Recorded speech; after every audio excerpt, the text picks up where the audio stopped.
नमस्कार, आप देख रहे हैं एनएमएफ न्यूज में आपके साथ शबनम।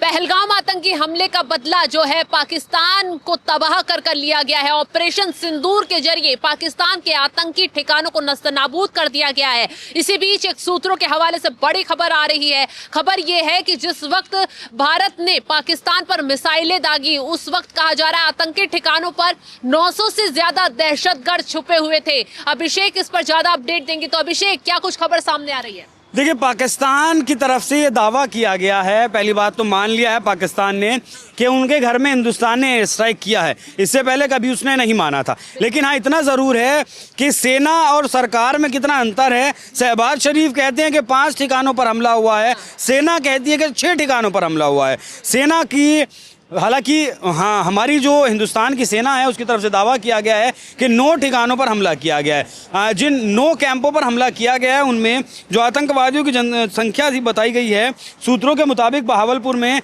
250 से ज़्यादा आतंकी मौजूद थे, मुरीद के में 120 से ज़्यादा आतंकी मौजूद थे, मुजफ्फराबाद में 110 से 150 आतंकी मौजूद थे, कोटली में 75 से 100 मौजूद थे, सियालकोट में 100 से 125 मौजूद थे, गुलपुर में 75 से 80 तक मौजूद थे, बिम्बर में 60 से लेकर 80 तक थे और चक अमरू में 70 से लेकर 100 आतंकी मौजूद थे। 10 बजे भारतीय सेना ब्रीफिंग देगी कि कितना नुकसान हुआ है, कितना नहीं हुआ है। लेकिन बड़ा सवाल ये है कि जिस मिसाइल से हमला किया गया है वो मिसाइल राफेल जो हमारा फाइटर जेट है वही लेकर जा सकता है। अब कितने राफेल गए थे?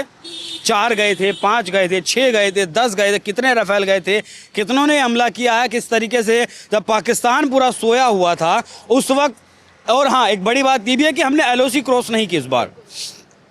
हमारा जो हमला था वो इतना सटीक था, आकाश मिसाइल का उसमें जो सिस्टम है वो अंदर तक, बंकर तक घुसकर मार देती है। इतना ज़बरदस्त उसमें सिस्टम लगाया और LOC से पहले ही वो दाग दी गई। ये जो बहावलपुर है तो 100 किलोमीटर अंदर पड़ता है।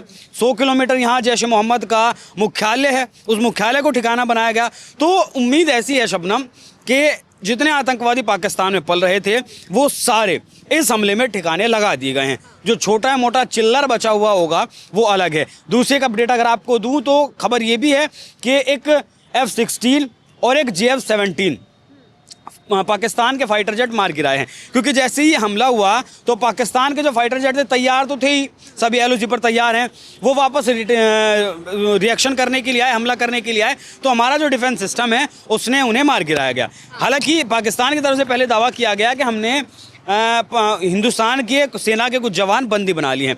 फिर वो दावा खारिज किया गया। फिर दावा किया गया कि हमने राफेल मार गिराया है। फिर वो दावा खारिज हुआ। लेकिन जब असलियत पता चली तो एक जो झुंझुना उनके पास चाइना का था वो पता चला, वो मार गिराया गया। एक झुंझुना अमेरिका ने उन्हें F-16 के नाम पर जो दिया हुआ है, जिसमें बताते हैं वो कि ये 5th जनरेशन फाइटर जेट है। लेकिन राफेल जो है वो 4.5 है। उसके बावजूद भी राफेल के टक्कर का विमान किसी के पास नहीं है, ना पाकिस्तान के पास और ना चाइना के पास है। तो दोनों के जो झुंझुने थे उनकी औकात पाकिस्तान को पता चल गई।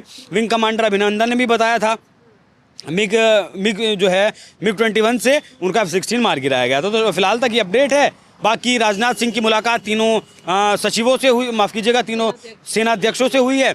और कहा यह भी जा रहा है कि जो एयर स्ट्राइक हुई है ये महज एक ट्रेलर था, बाकी अभी और कुछ बड़ा होना बाकी है। क्योंकि TTP हो, बलूचिस्तान हो, सिंध हो, इन्होंने भी पाकिस्तान को घेरना शुरू कर दिया। और जैसा कि आपने बताया कि आसिम मुनीर को भी पाकिस्तान से खदेड़ने वाली जो बात है वो अब शुरू हो गई है। PTI जो इमरान खान की पार्टी है वो तो खुलकर विरोध करने लगी है कि कौन है इमरान खान, वो माफ़ कीजिएगा कौन है आसिम मुनीर जो इस तरह की जंग का ऐलान करेंगे। जी बिल्कुल, जिस तरीके से आसिम मुनीर की तरफ से भारत को गीदड़ भभकी दी जा रही थी, उस पर अब पाकिस्तान के सांसदों ने ही शहबाज शरीफ आसिम मुनीर को घेर लिया है, खदेड़ दिया है। और कहा जा रहा है कि ये कौन होते हैं जो युद्ध का ऐलान करेंगे। ना कोई तैयारी है, ना कोई ऐसे हालात है पाकिस्तान में, ना इतना कुछ पाकिस्तान के पास मौजूदा वक्त में हथियार है, गोला बारूद है जो कि वो युद्ध में खड़ा हो पाए। पाकिस्तान में इस वक्त तबाही मची हुई है। तो वहीं दूसरी तरफ जब ऑपरेशन सिंदूर को लेकर विपक्ष के नेताओं ने भी पूरी वाहवाही मोदी सरकार की है। असदुद्दीन ओवैसी जो सबसे ज्यादा भड़क रहे थे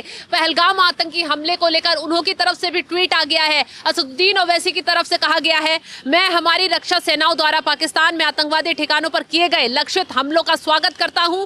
पाकिस्तानी डीप स्टेट को ऐसी सख्त सीख दी जानी चाहिए कि फिर कभी दूसरा पहलगाम ना हो।